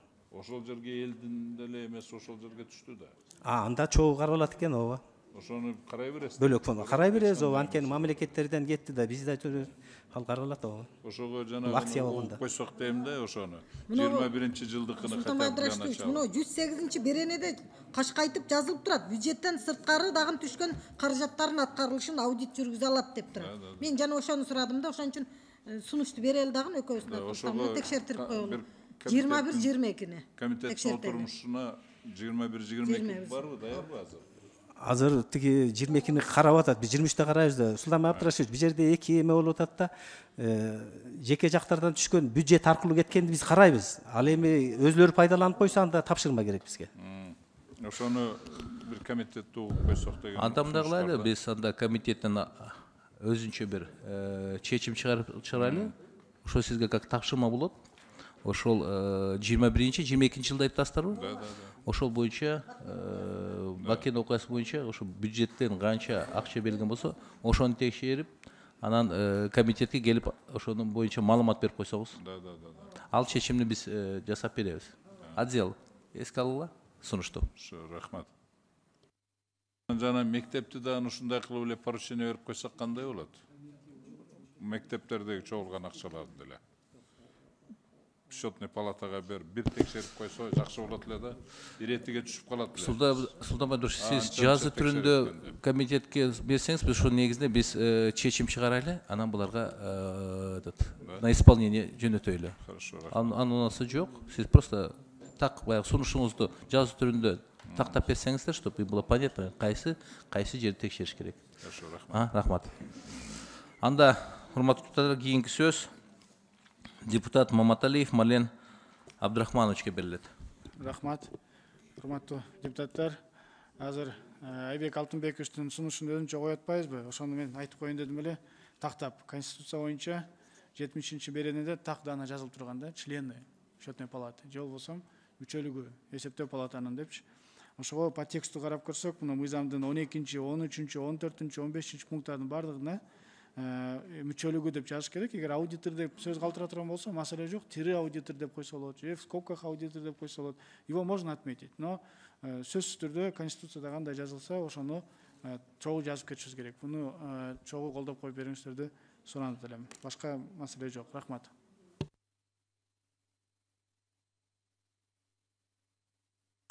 Рахмат. Анда кийинки сөз депутат Бакиров Өмүрбек Мирзараимовичке берилет. Рахмат, Данияр Эрмекович. Бұл мыйзамды колдойбуз. Анан менде тактай турган бир маселе бар да.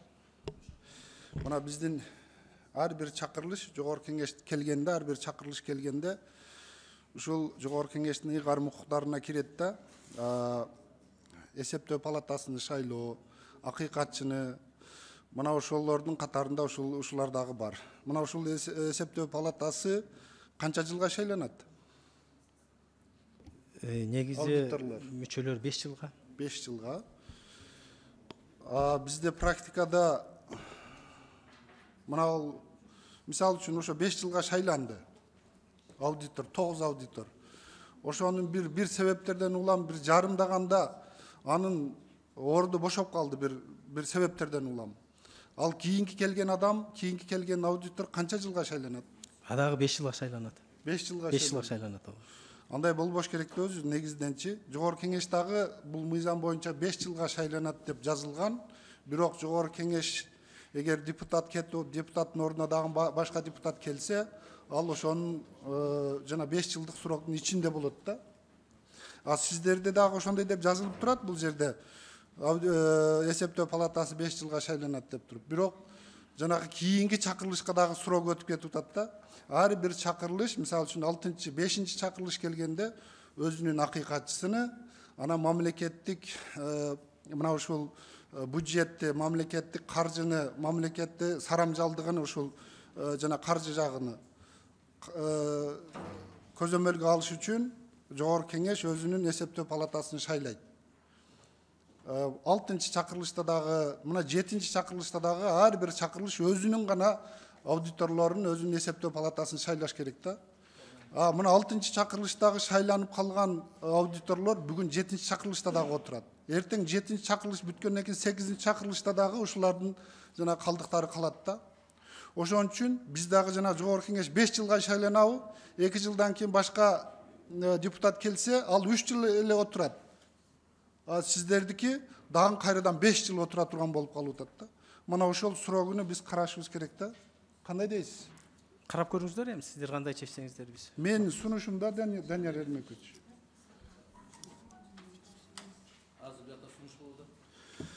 Данияр Эрмекович, мына ар бир чакырылыш өзү келгенде өзүнүн акыйкатчысыны, анан ушул мамлекеттик бюджетти көзөмөлдөш үчүн өзүнүн эсептөө палатасыны шайлашат.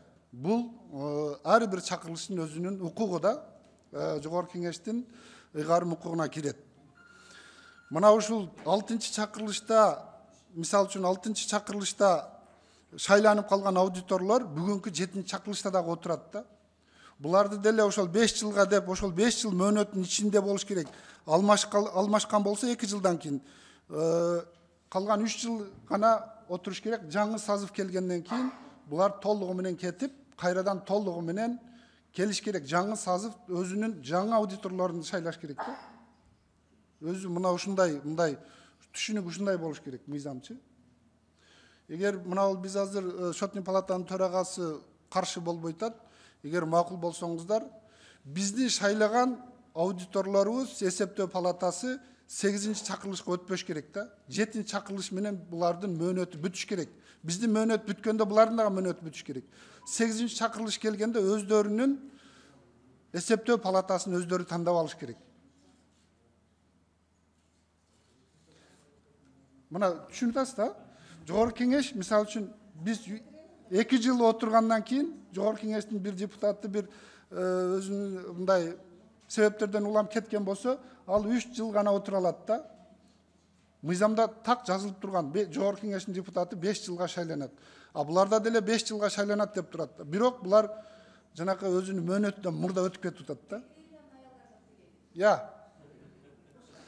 Мен сунушум ошол жана 5 жылдык мөөнөттүн ичине кириш керек да бардыгы. Өмүрбек Мырзалиевич, мага уруксатпы 1 минут? Ооба, жооп бересиздер ушу. Оюңузду угушубуз керек. Мен сиздерди карап көргүлө дедим, бирок мындай процедурага мен каршымын, өзүм позициямда. Сиздер мени эметпегиле, анткени 9 аудитор силер менен кетип, кайра 9 жаңы келгенде жаңыдан ишти башташ, биздики баягы 1 жылдык эмени караганда үзүлбөгөн процесс болуп, бирөө кетип келе бергени бул өзү жакшы иштин жүрүшү үчүн. Анан баары кетип калып, силер келчи кайра келип, оптом кеткенде 1 жылдын отчету сырып болот деген менин оюмда. Анан өзүңөр көрөсүздөр. Мен ага каршы элемин, бирок сиздер көргүлө деп атпайм. Мен макул деген жокмун. Позициябыз биздики аудиторлор да бир жерде отурат, по-моему, каршы болуш керек.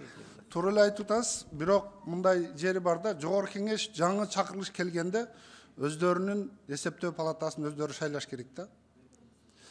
Бул сиздер да жаңы келетсиздер. Жаңы ошол жанакы эскилерден калып кетпеш керек деп атам да. Биз 8-чи чакырылыштын жанакы ыйгарым укуктарын пайдаланып калбашыбыз керек. Мен иштин кызыкчылыгы үчүн айтып атам, анан сиздер. Жок, эми мындай логика болуш керек да. Болду. Мен сунушум ушулда эми негизинен урматтуу депутаттар мындай. Биз 5 жылга шайланабыз да. 5 жыл мөөнөтүбүз бүткөндөн кийин биз кетебиз. 4 жыл убакыт өткөндөн кийин 1 жылга келген шайланып келген депутат дагы акыры 1 жыл отурат же болбосо 6 ай отурат. Ушул сазыв бүткөндөн кийин ушул срогун бүтүп кетет. Шотный палатадагы мына ушундай эле болуш керек. Бул жогорку кеңештин ыйгарым укуктарына кирет. Мына ушул жогорку кеңеш келип, ар бир чакырылыш келгенде өзүнүн эсептөө палатасын өзү шайлап алыш керек. Жаңы курамыны. Эскиден калбаш керек деп атам да. Эгер каалай турган болсо, эскилерин кайрадан шайлап алса боло берет. Мен сунушум ушул. Рахмат. Өмүрбек Мырзалиевич, мындай болуп атат да, негизи сиздин оюңузду биз түшүндүк, жакшы эле ой болуп атат. Анан биз мындай форс-мажор болот экен да, урматтуу депутаттар. Кулак салып тургула. Форс-мажор эмнеде болуп атат? Мына 6-чы чакырылыштын депутаттары 5 жыл отурбай 6 жылдан ашыгыраак отурушту. Баарыбызга белгилүү болгондой 20 жылкы шайлоо жокко чыгып, кийин 6-чы чакырылышта келгендер 6 жылдан ашыгыраак отуруп калды да. Анан анда получается счетный палатаны 5 жылга чакыргандар, раз парламент 1 жылга узарып калса, булардан 1 жылга узарып калды болуп калат да. Какой-то нормалар туура келбей атат. Анан экинчиден биз все-таки конституционный мыйзам. Анан ушуну сиз жазуу түрүндө берсеңиз, мен ойлойм бүгүн аябай көп сунуштар түштү. Бүгүн биз жөн эле талкуулап, анан түшкөн жазуу түрдө түшкөн сунуштарды Элвир Жылгабековдун сунушунун негизинде биз дошко коюп берели. Анан өткөн сунуштарды булар алып кайра кетип, кийинки неделяга ошону табличный формада кылып кандай отургузат, ошону отургузуп келсин.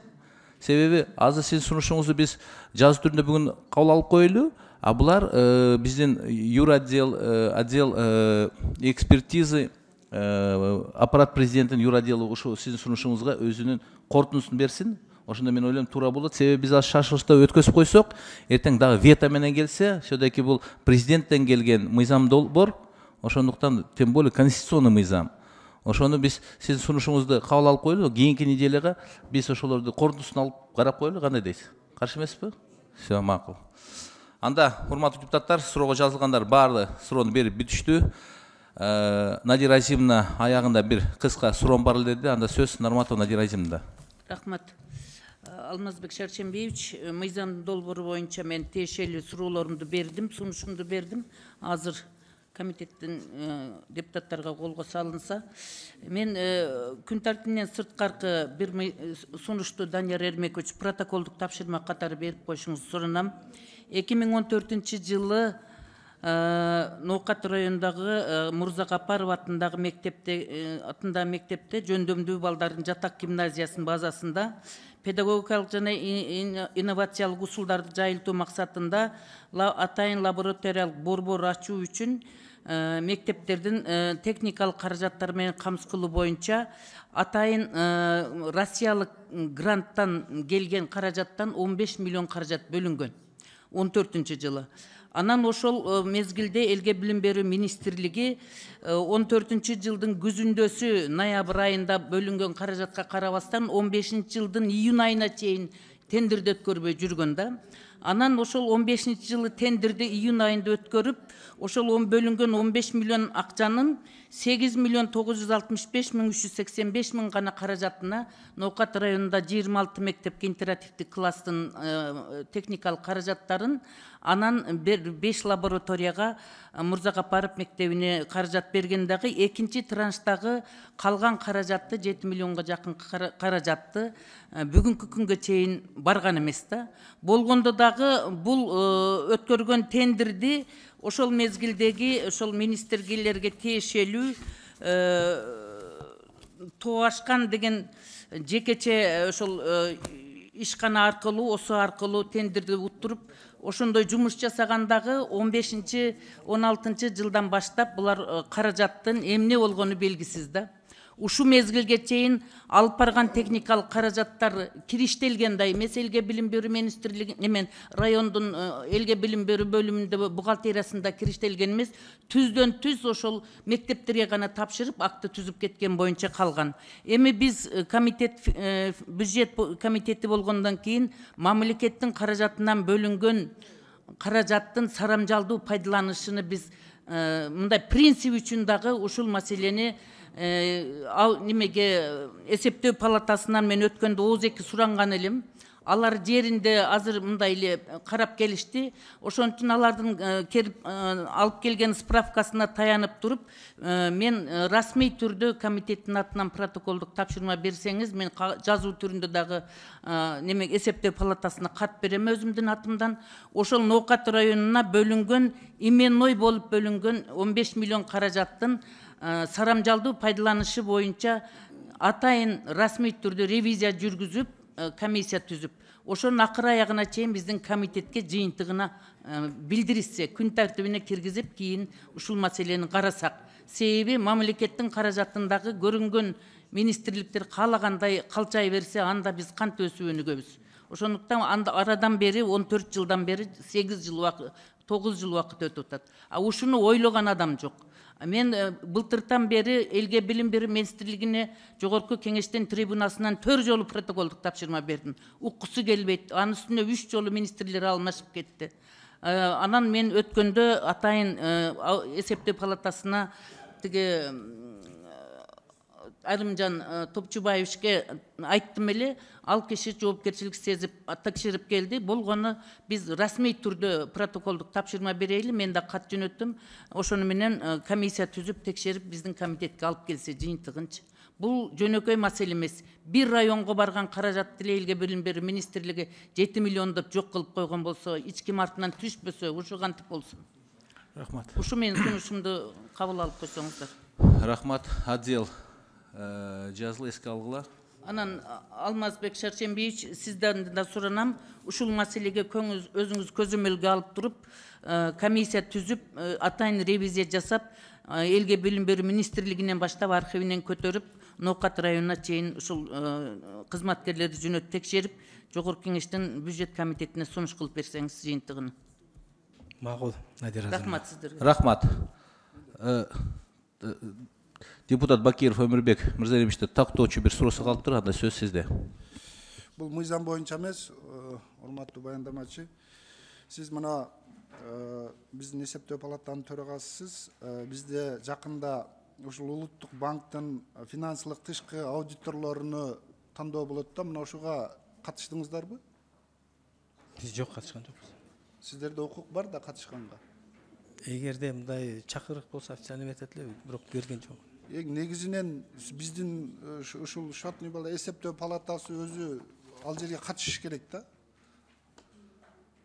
Ар жылы ушундай тышкы башкаруу жана финансылык немесин тышкы башкаруу аудиторлоруна тандоо болот.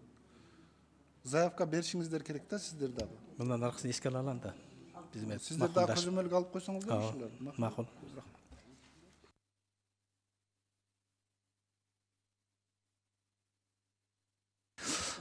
Рахмат.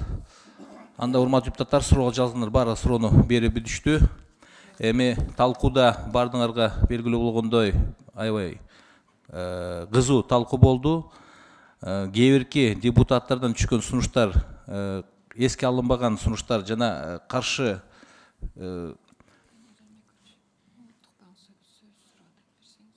азыр заключение бергендер боюнча кайрадан дошко коюп бериңиздер деп суранды. Ошондуктан урматтуу депутаттар, туура көрсөңүздөр, биз бүгүн сунуштарды дошко коелу. Өткөн сунуштарды анан кийинки неделяга булар ошо сравнительный таблицаны кылып отурусуп келсин. Себеби биз түшүнүшүбүз керек да, сунуш кандай отурду. Кээ бирки сунушту өттү, бирок отделда туура эмес жүрүп, мазмуну туура эмес болуп калат. Ошондо мен шашпайлы анда бүгүн. Себеби все-таки бул конституциялык мыйзам. Анда мына азыр бир нече сунуштар түштү, отдел аны толугу менен жазып отурат. Азыр биринчи сунуштарды дошко коебуз.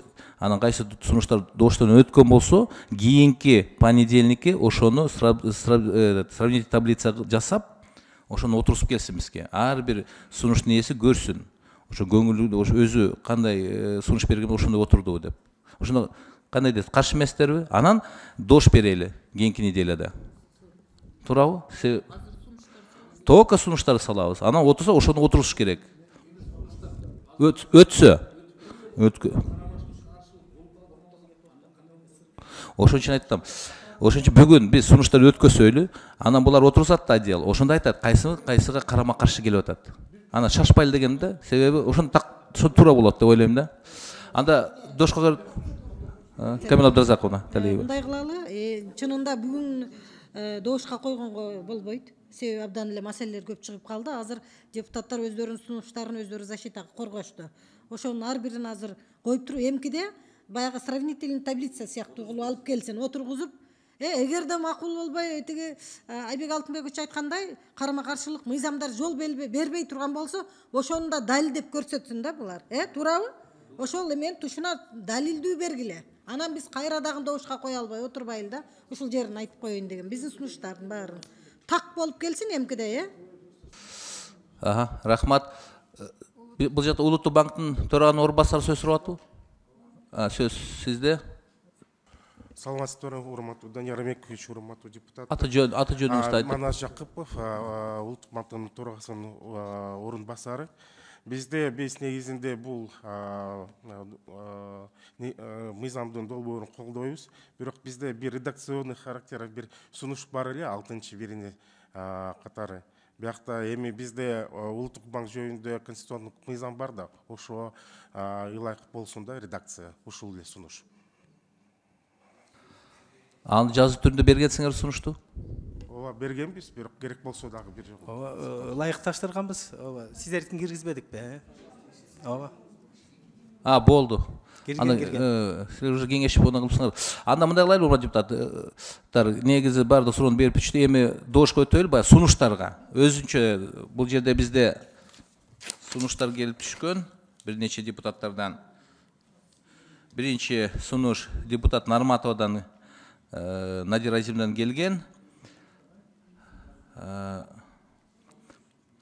Бир пункту баягы ошол эсептөө палатасында иштеп аткан кызматкерлер боюнча алар макулдук өз бердиңер, ал боюнча Надира Азимовнанын сунушу менен өздөрү макулдук берип алганга даяр. Аны койбосок деле болот, Надира Азимовна. Себеп коюп кое берелиби? Мейли. Экинчи сунушуңуз бул баягы аудиторлорго тийиштүү.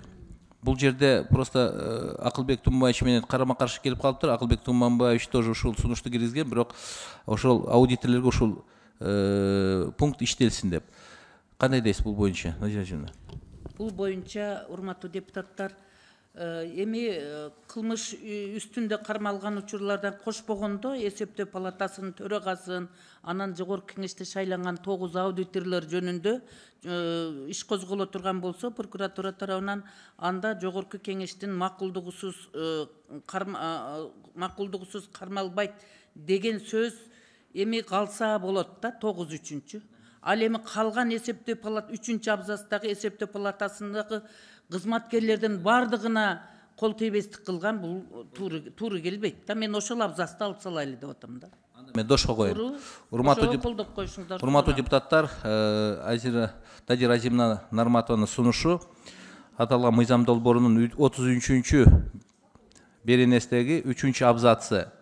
Ошо кызматкерлер боюнча пункту мыйзамдан алып коюу боюнча дошко коем, дош берем. Ким макул? Ким каршы? Жок, көпчүлүк дош менен Надира Азимованын сунушу өттү. Экинчини мен койбой эле койдум, аны сиз макулдугуңузду бердиңиз. Анда кийинки сунуш депутат Сурабалдиева Эльвира Жыргалбековнадан келди. Бул гендердик саясат теңдик боюнча. Жок, ошо гендердик теңдик боюнча.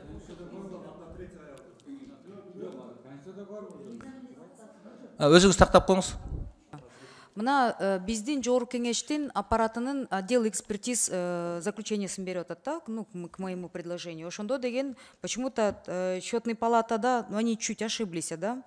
По закону о гендерном равенстве не менее 70% туравы, урматтуу коллегалар. Ошондо президент закрепляет 1/3, жогорку кеңеш закрепляет 2/3. Итого от президента сколько кандидатур? 3, и от депутатов 6. Вот общее количество дан получается 3 человека. Президенттен 1 аял болуш керек, айым болуш керек, и депутаттардан 2 айым болуш керек, анда 6-дан. Тогда получается 1/3. Справедливо. По закону не менее 30%, не менее одного пола.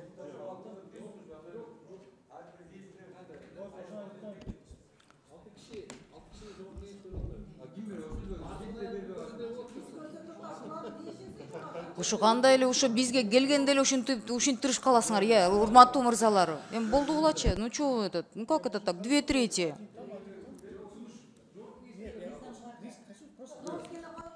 Эльвира Жыргалбекова, мен азыр дошко коюп берем.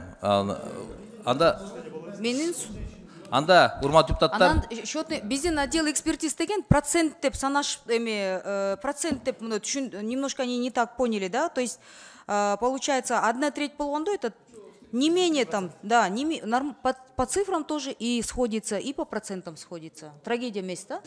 Макул, анда Эльвира Жыргалбековна сиз түшүндүрүп бердиңиз. Урматтуу депутаттар, түшүндүңөр да сунушту. Анда Эльвира Жыргалбековнанын сунушуну дошко коем, дош бериңиздер. Ким макул?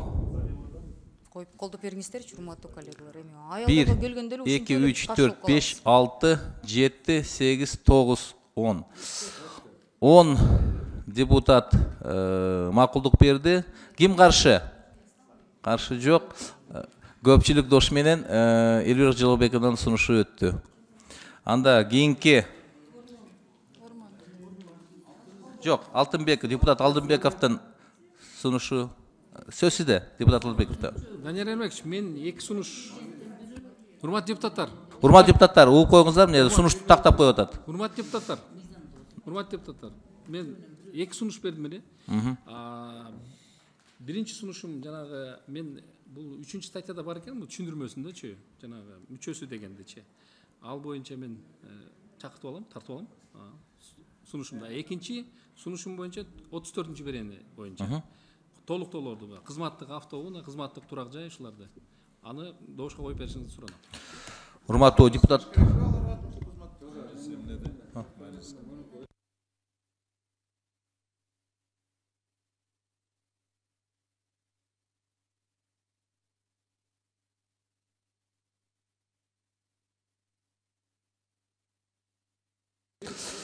Анда урмат, мен түшүндүм. Урматтуу депутаттар, толук окуп коесузбу? Урматтуу депутаттар, мына 34-чү беренеси боюнча Алтынбеков Айбек Алтынбекович толук окуп берсин сунуштун өзүнөн. Сөз сизде. 34-чү берененин ченемдерине белгиленген тартипке ылайык эсептөө палатасынын аудиторлоруна кызматтык автоунааларды жана кызматтык турак жайларды берүү жөнүндө жобонун киргизүүнүн мүмкүнчүлүгүн сунуштайм.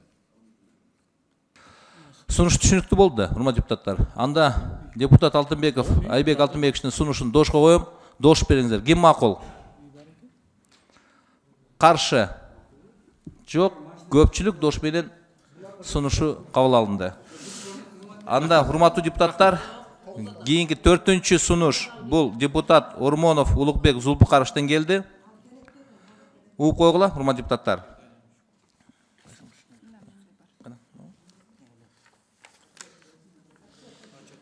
Бул отчет боюнча эсептөө палатасынын отчету жогорку кеңеш тарабынан канааттандырылык эмес деп табылса, президентке Жогорку Кеңеш тарабынан өтүнүч кетирилет дейт.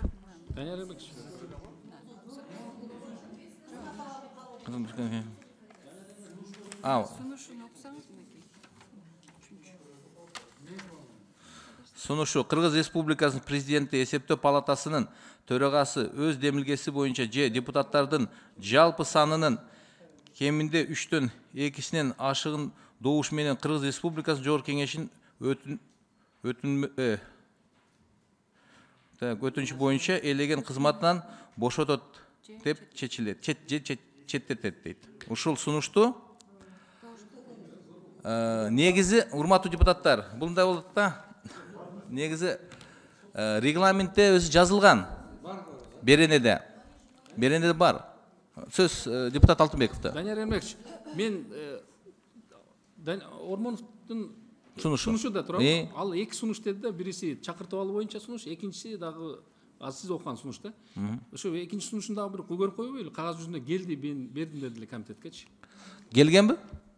Жок, чакыртып алуу боюнча. Жок, ошол эле сунушту кайра комитеттегилер карап бергиле деди. Айбек Алтынбек. Менде мындай түшүнүк болду да, Ормонов мынтип айтты. Мен чакыртып алайын деп арызымды алып келдим эле, азыр комитеттеги депутаттар чечип бериңиздер.